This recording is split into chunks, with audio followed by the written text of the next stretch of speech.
The process of working a deal or a loan opportunity is going to vary from client to client and lending vehicle or loan type to loan type.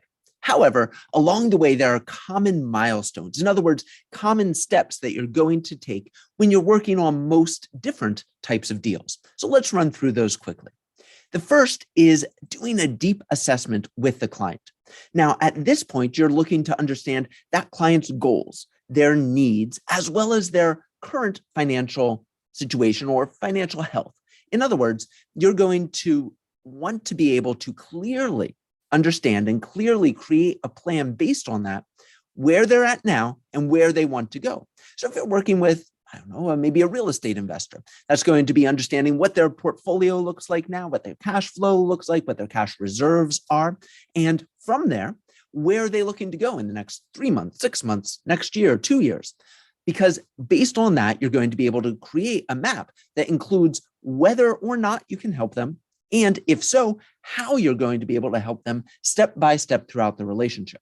Now, once you have that assessment completed, you're going to know whether or not you want to work with this particular client. Let's assume that you do. From there, you would move into the contracting process. And in that, you will have already established with them an understanding of everything they'll need to do and bring to the table in order to enable you to be successful, and everything that you are going to do to help them achieve their goals and obtain capital as part of that process. So you're taking all of that mutual understanding and any costs associated, any timeline associated, you're taking that all and putting it into paper and getting it clear in black and white. After you have completed the contracting process, you will then move on to locating the right lenders. Now, sometimes, many times, this is a very quick and easy process. Once you know your network well, once you really understand and have clarity on the specializations, the unique appetites of every lender in your network, from there, you're going to be able to easily say, oh, that client goes with this lender and that lender. And oh, nope, this other client is really going to fit better over on the with the other lender over there, right? Whatever it might be. But the key piece is that you're going to identify the right lender, and that might require some exploration. That might require picking up the phone and having some calls where you're speaking with that lender and saying, hey, here are the great things about this client and this opportunity. And by the way, here's the problems that I see, because you want to maintain that transparent relationship with your lenders at all times.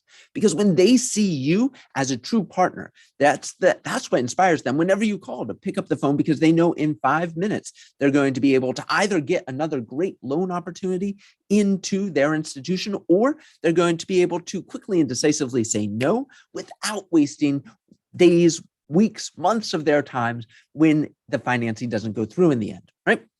So if you do need to really work on finding the perfect lender, you're going to have those conversations. And that's why having relationships is so critical in this business, because it's those relationships, that ability to pick up, connect with people, pick up the phone and do that assessment process with the lender, find the right fit with unique lenders, faster, quicker, better, more accurately than others, that gives you such a competitive edge in the marketplace, right? You're not going to be blindly placing them with lenders based on a computer algorithm that in the end is going to fall short and leave you without getting them financed. Rather, you're going to be working directly with the lender. And when you get their yay, their approval verbally, you know that there's a very, very high chance that you're going to be able to move ahead on that deal for that client with that particular lender.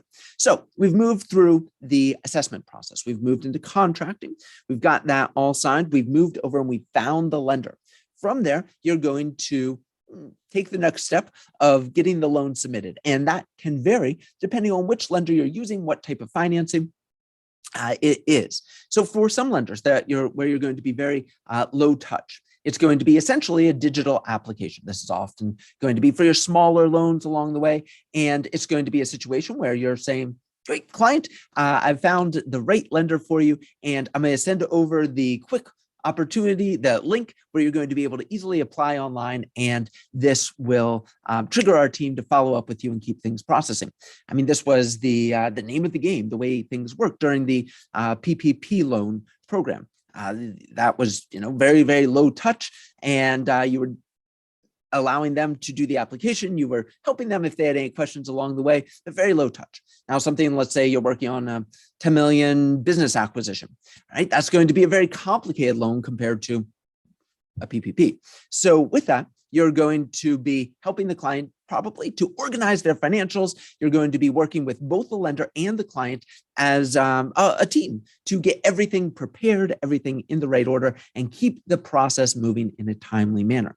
With some lenders, you're going to be let's look at the extremes when you're looking at the packaging process on something that requires more documentation. Let's look at those extremes. So on the one hand, you're going to have the lenders who are very happy running with the entirety of it. All they want is, hey, let's get on a conference call. Give me their name, their email, their phone number. We have some that don't even want a conference call. Just give me the contact info and we'll run from there. But we always recommend doing a conference call and then getting that relationship off on the right foot, right? So you're talking together with the client and the lender, you're building that relationship, you're making sure everybody is feeling comfortable, and then you do a debrief with the client and the lender afterwards, everybody's ready to move ahead. Then you support them in their relationship along the way, right? And they run with the majority of it. Alternatively, you might be working on a particular loan in a wholesale or a white label scenario where you are really doing all of the packaging, all of the processing, and the lender is more or less hidden behind the scenes. They're going to do the ultimate underwriting and finance everything, but you're the one who is working directly with the client under your brokerage's name. And in that scenario, you're going to be you're going to be doing all of the packaging and processing, in other words, collecting all of the documentations on the loan. And there's really benefits to going both of those ways. And there's also different points along that spectrum, right? But that gives you the feeling for very, very low touch packaging and very high touch packaging where you are intimately involved in the process. In either case, after all of that is done, you have the package submitted into the lender, all of the little I's are dotted, T's are crossed, you are ready to move ahead to the next step, which is they're completing the underwriting and then they schedule closing. Along the way, they might, depending on the type of financing, need to schedule some environmental assessments and some inspections and some other key activities. But that doesn't apply to every single type of financing, certainly. So you're going to then move into the point where they have closing scheduled. You're going to support them then in any last minutes that come up right beforehand. And then you're going to make sure that they all get that closed, support them through that. And at that point, you're going to, depending on the way in which you are going to get paid, you very well might get paid right there out of escrow at the closing table, going wire or ACH right into your account. Alternatively, so you might be receiving a loan yield spread. So you're getting your commission on the backside from the lender, in which case they'll be sending the money over after the loan is closed. But in either case, that is the point at which you most typically are getting paid, right around the time immediately at or right after closing. And then the process is not done because this is really a relationship industry. In other words, you want to continue building that relationship with that client because they are going to now have the capital to leverage to grow their business.